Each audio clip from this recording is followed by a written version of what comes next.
That expensive bottle of olive oil on your counter may be one of the clearest examples of modern food fraud, but it is far from the only one.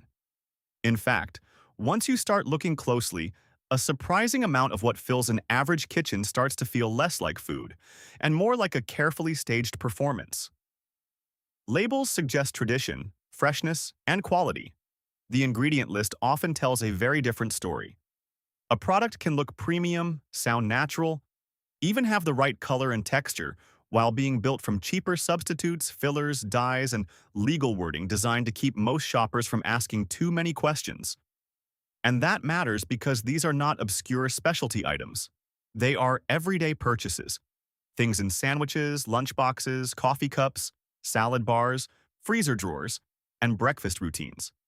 Tiny markups repeated week after week. Small ingredient swaps that quietly lower quality while the price stays strangely confident. By the end of this, you will start noticing the pattern. Not every shortcut is dangerous. Not every imitation is automatically terrible.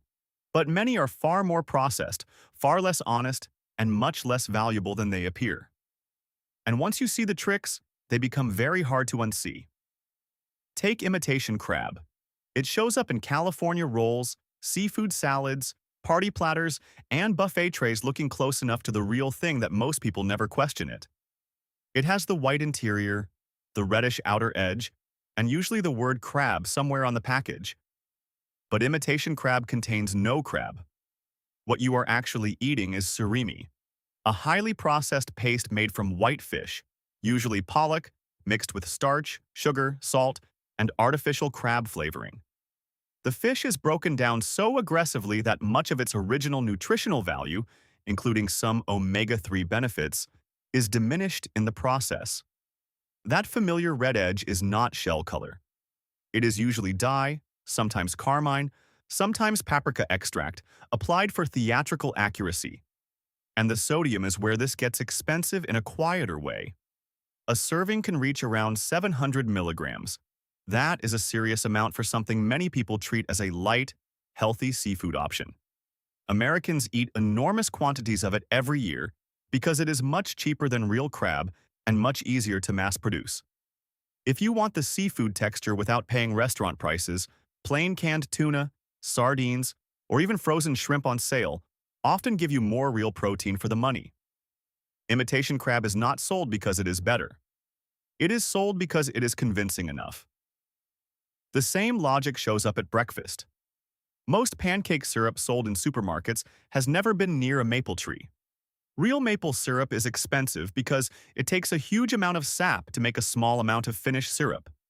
Roughly 40 gallons of sap become 1 gallon of maple syrup. That is why genuine maple often costs about $1 an ounce or more, while breakfast syrup can come in at a fraction of that. What fills the cheaper bottle is usually corn syrup, caramel coloring, and artificial maple flavor, sometimes helped along by fenugreek, because it naturally gives off a maple-like aroma. The numbers tell the story.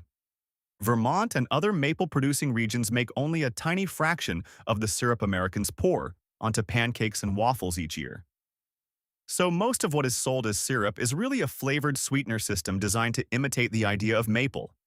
It is not just a taste issue. It changes how much sugar you get and what you are actually paying for. If you use syrup often, buying real maple and using less of it usually gives you more flavor per tablespoon. The fake version seems cheap until you realize you are mostly paying for sugar water with branding. Then there are those individually wrapped orange slices sitting in millions of refrigerators. They melt perfectly. They stack neatly. They look like cheese. But the FDA usually will not let manufacturers call them cheese. The package tends to say cheese product or processed cheese food, because these slices are only partly real cheese. The rest is a blend of emulsifiers, added milk proteins, oils, salt, and stabilizers engineered into a uniform square. It was originally designed for shelf life and transport, not craftsmanship. James Kraft solved a military shipping problem more than a century ago, and the modern grocery aisle never really looked back. Each slice can carry roughly 250 milligrams of sodium. Put 2 or 3 on a burger or sandwich, and lunch starts looking much saltier than it seems. Real cheese ages, develops flavor, and behaves like a living food for at least part of its life. Processed singles are built for consistency and endurance. If convenience matters, fine. But value is another question. Block cheddar or mozzarella often costs less per ounce, melts better when sliced thin, and contains fewer unnecessary extras. You are not paying for better cheese here. You are paying for the engineering that helps it survive your fridge like a laminated office supply. That pattern continues with whipped topping. Cool Whip has lived in American freezers for decades, usually presented as a harmless dessert shortcut. But if you read the label, what you find is mostly water, hydrogenated vegetable oils, corn syrup, and stabilizers doing the work real cream normally does. The original formula famously contained no cream at all. Real whipped cream lasts only hours before it softens because that is what cream does. It is fragile, it is perishable, it behaves like food. Fake whip topping stays fluffy far longer because it is structured more like an industrial foam. The sales pitch is convenience. The trade-off is quality. Real whipped cream takes about a minute and a half to make with heavy cream, a little sugar, and a whisker hand mixer. The imitation version lasts longer because of the oils and additives that keep it suspended. That is why the texture is oddly stable and the flavor never quite tastes clean. If you are already buying dessert ingredients, whipped topping is rarely the smarter spend. It is a shelf-life solution marketed as a treat. Restaurant wasabi may be one of the most elegant food illusions ever normalized. That bright green mound next to your sushi looks official enough that most people assume it is wasabi. In almost every American restaurant, it is not. Real wasabi is difficult to grow, expensive to ship, and loses much of its signature aroma within about 15 minutes of grating. That makes it impractical for most casual restaurants. Authentic wasabi root can cost anywhere from $75 to $150 a pound. So what do diners get instead? Usually horseradish, mustard powder, starch, and green coloring, sometimes with spirulina for a more natural-looking tint. It still clears the sinuses, which helps preserve the illusion, but it does not offer the same flavor complexity or the same beneficial compounds found in genuine wasabi. This is one of the clearest examples of a food sold on sensory resemblance rather than ingredient truth. If a restaurant is serving real wasabi, it will usually say so very clearly and charge accordingly. If not, that green paste is really just a cheaper substitute with good branding and a very convincing burn. And once you realize how often color is used to sustain the lie, blueberry muffins become hard to look at the same way. Those bright blue bits baked into muffins, bagels, cereals, and snack bars are not always blueberries. In some products, they are flavored pieces made from sugar, corn syrup, starch, and dye, shaped to survive baking without turning dull or brown. Real blueberries are more expensive, less visually predictable, and far less cooperative under factory heat. Fake ones stay blue forever, which is exactly why manufacturers like them. Labels make this easier than most people realize. A package can mention blueberry flavor without delivering meaningful blueberry content. Some products contain a few real berries plus many artificial ones. Some contain none at all. The shopper sees blue and assumes fruit. The company sees a margin improvement. If you actually want blueberries for flavor, fiber, or antioxidants, frozen berries are usually a better value than blueberry-flavored baked goods. Those tiny blue pellets inside the muffin are often less fruit than decoration. The cheese aisle has another version of this trick hiding in plain sight.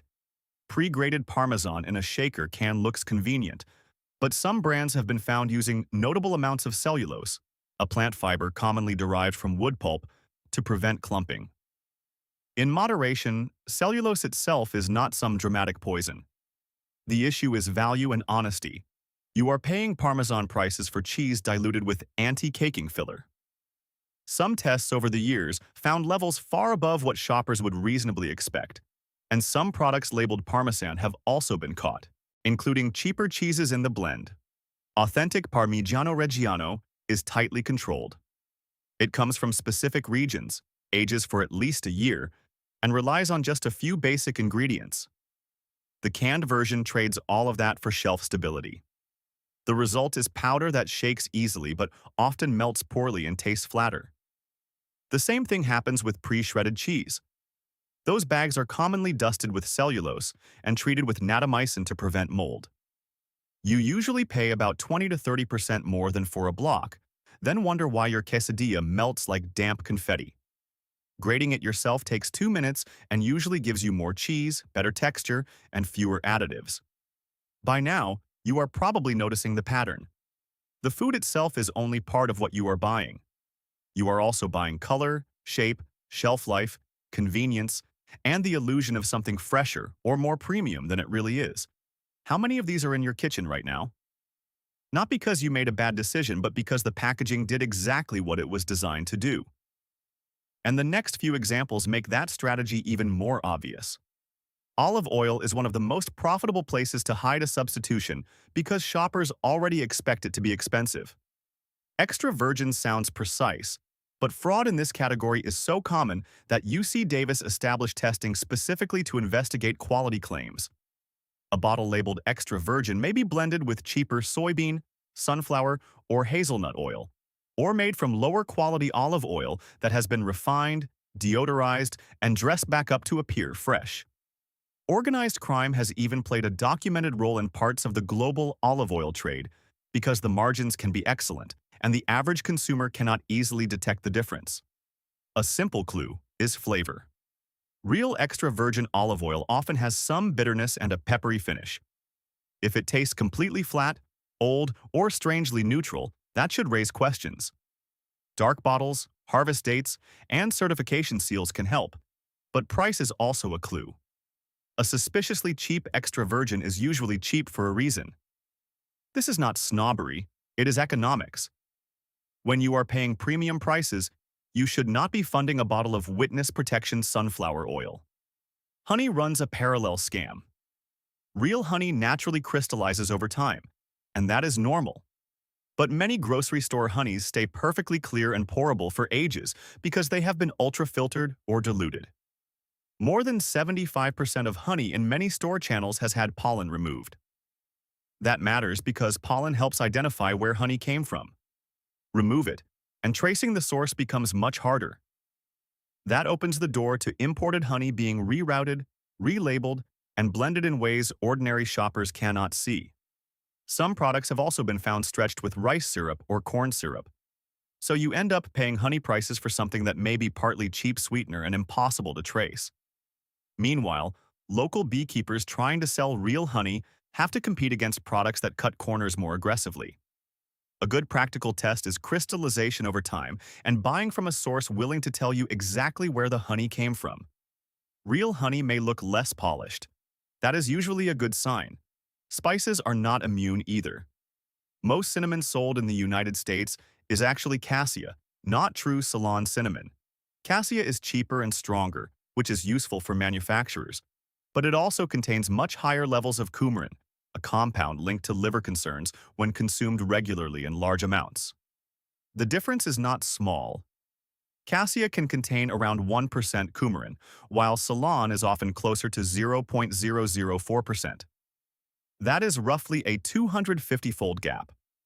For someone occasionally dusting a pastry, this may not matter much. For people using cinnamon daily for blood sugar support or habitually adding it to oatmeal, smoothies, and coffee, it matters more. Yet supermarket labels often just say cinnamon and leave the species unstated. It is a perfect example of a cheaper substitute living under the name of a better-known original. If you use cinnamon often, Ceylon costs more, but at least you know what you are getting. Seafood fraud gets even less subtle when sushi menus are involved. White tuna sounds clean, mild, and familiar. But DNA testing has repeatedly found that a large share of fish sold as white tuna is actually escolar. Escolar is cheaper, which explains the temptation, but it contains wax esters the human body cannot digest well.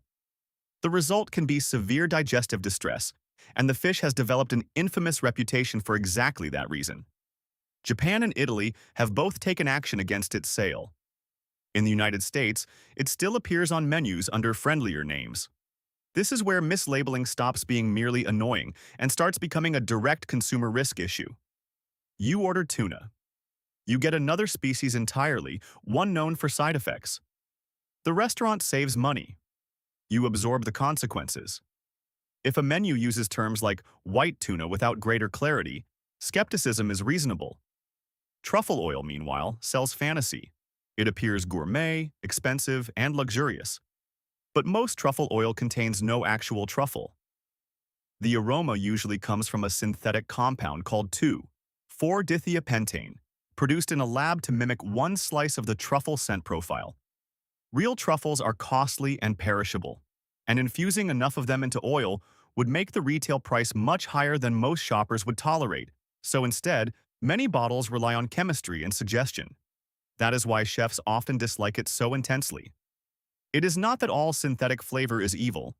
It is that truffle oil is marketed as if you are buying rare fungus sophistication when you are usually buying aroma theater in a decorative bottle. If a product does contain real truffle, it will usually tell you exactly how much and make the price impossible to ignore. Bread may be one of the most familiar examples of a product drifting away from its own category. Traditional bread needs flour, water, yeast, and salt. Maybe a few enrichments depending on the style. Many supermarket loaves, by contrast, read like industrial project notes with 20 or more ingredients, dough conditioners, emulsifiers, preservatives, and enough sugar to blur the line between bread and cake. Subway famously lost a court case in Ireland because its bread contained too much sugar to qualify legally as bread under local tax rules. And then there is color. Some whole wheat loaves get much of their brown tone from caramel coloring rather than from genuinely whole grain flour. The darker appearance suggests wholesomeness. The ingredient list tells a less flattering story. The same problem shows up in chocolate-flavored coatings. If the label says chocolatey instead of chocolate, or swaps cocoa butter for palm kernel or coconut oil, you are not getting real chocolate in the legal sense. It will melt differently, taste waxier, and deliver fewer of the compounds people associate with dark chocolate benefits. It looks indulgent. It behaves like a substitute. Vanilla is another category where the real version is labor-intensive and the synthetic version is everywhere. Real vanilla comes from orchid pods that must be hand-pollinated and carefully cured. It is one of the most demanding flavor crops in the world, which is why real vanilla can become shockingly expensive when harvests go wrong. As a result, roughly 99% of vanilla-flavored products rely on synthetic vanillin instead, often derived from wood pulp byproducts or petrochemical processes. The label may still say vanilla-flavored, and legally that can be enough. Most people never notice because synthetic vanilla successfully imitates the dominant note. What disappears is the complexity. Real vanilla has floral, woody, creamy depth. Artificial vanilla has one job and performs it efficiently. The issue again is not just chemistry. It is that the package invites you to imagine one thing while the supply chain quietly delivers another. Convenience foods use the same strategy in more practical settings. Instant mashed potatoes save time, but the flakes are made through high heat drying that strips away vitamin C and leaves a product that is largely starch before the additives even begin. Then comes sodium phosphate, emulsifiers, preservatives, and enough salt that one serving can approach 400 milligrams of sodium, all to simulate the texture of fresh mashed potatoes. Nursing homes and institutional kitchens use them constantly because they store well and prepare fast. That is efficient. It is not the same as nourishing. Non-dairy creamer pulls a similar trick at breakfast. It contains no cream, and many versions are mostly corn syrup solids, vegetable oils, and anti-caking agents. Some even include sodium caseinate, a milk-derived compound, which makes the non-dairy label feel more philosophical than factual.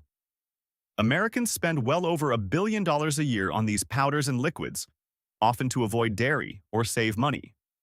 In reality, half and half, milk, or plain cream may give a cleaner ingredient list and a better result per cup. Salad toppings are not innocent either. Shelf-stable bacon bits often contain no bacon at all. They are usually textured soy flour, colored red-brown, and treated with smoke flavor to mimic the idea of bacon while sitting safely on a shelf for up to 2 years. Real bacon would not survive that arrangement for a weekend. Again, the giveaway is shelf life. If a meat product lives happily next to croutons at room temperature, it is probably not much of a meat product. And then there are chicken nuggets, which many people still picture as little chunks of chicken breast. Some are, many are not. Lower quality nuggets can be made from mechanically separated chicken, a paste forced through screens from what remains after prime cuts are removed. Skin, cartilage, tissue, and small fragments are emulsified, then bound with starches and phosphates before being breaded into something familiar enough to market to children. In some products, actual meat content is surprisingly low once batter and fillers are accounted for. Strawberry yogurt sounds healthier than it often is. The pink color may come from carmine, a dye made from crushed insects, while the fruit layer at the bottom is often more corn syrup than strawberry. In many products, real fruit makes up only a tiny percentage of the cup, while sugar and thickening agents dominate the formula. People buy yogurt for probiotics and protein, then unknowingly choose desserts wearing a breakfast costume. Processed guacamole plays the same game with color and expectation. Some versions contain very little avocado and rely on oils, starches, milk ingredients, and green coloring to mimic fresh guacamole. Real avocado browns quickly once cut. That is normal. If a tub stays perfectly green for weeks, preservatives and stabilizers are doing heavy lifting behind the scenes. The product may still be edible, but if you bought it for avocado fats and heart health value, you should know when the avocado itself is barely in the room. Color itself may be one of the most underappreciated expenses in the modern food system. Cola gets its dark brown shade largely from caramel coloring, including compounds such as 4-methylimidazole formed during certain manufacturing methods. That color contributes essentially no flavor. Its job is visual reassurance. The same is true in many sauces, snack foods, and beverages. We expect foods to look a certain way, so companies spend money making sure they do, even when the color communicates more tradition and richness than the ingredient reality deserves. Juice drinks are another masterclass in selective wording. Fruit drink, juice beverage, and cocktail can legally contain surprisingly little real juice. Cranberry juice cocktail often contains only about a quarter actual juice, with the rest made up of water and sweeteners. Some fruit drinks go even lower, down near 10% juice. Yet the packaging still leans heavily on orchards, fruit splashes, and wellness cues. A single glass can deliver sugar on the level of candy while still occupying a moral high ground in the grocery aisle. Margarine and buttery spreads follow a different route to the same destination. They began as cheap butter substitutes and eventually became heavily processed blends of oils and water, sold with health halos that changed over time.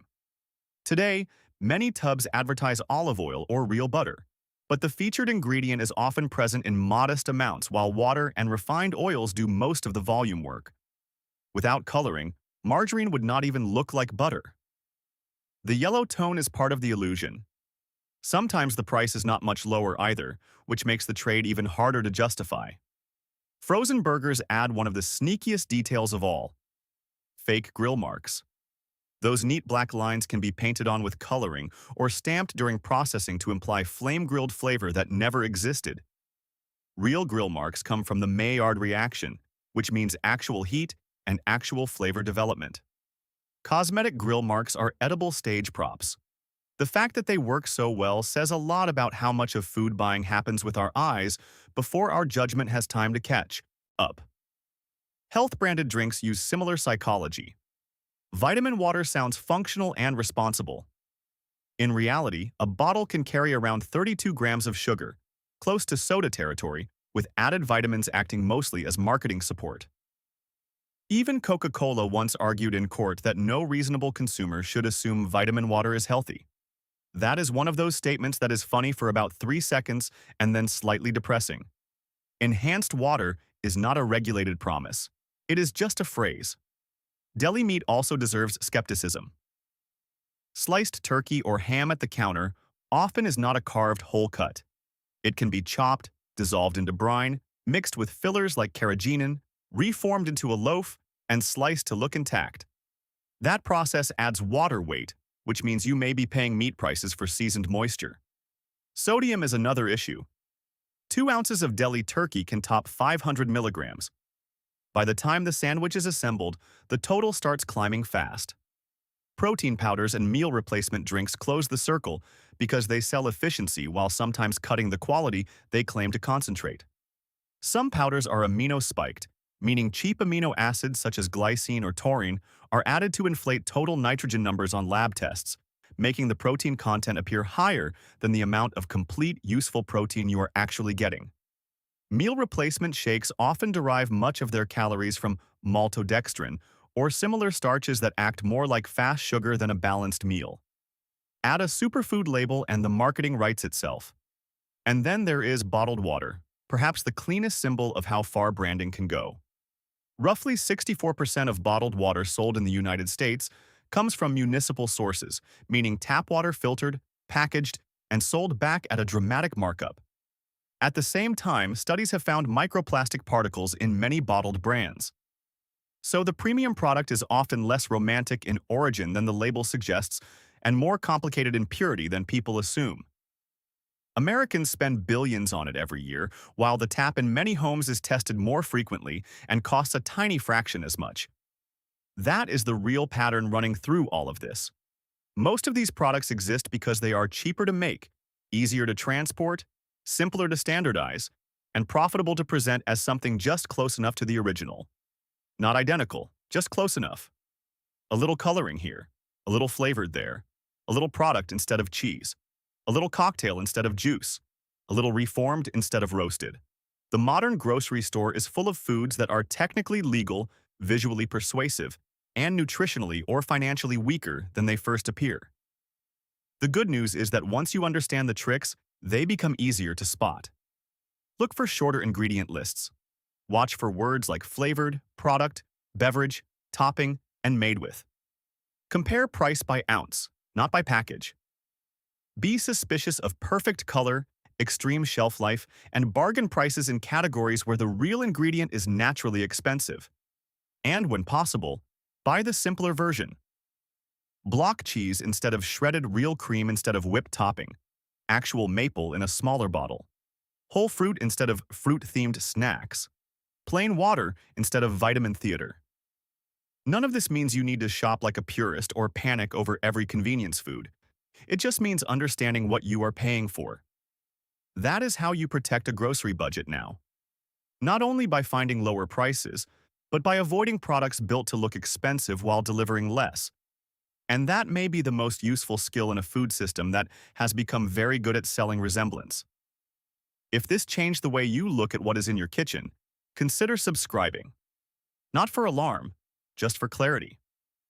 Because the more clearly you see the pattern, the harder it becomes for packaging to make the decision for you.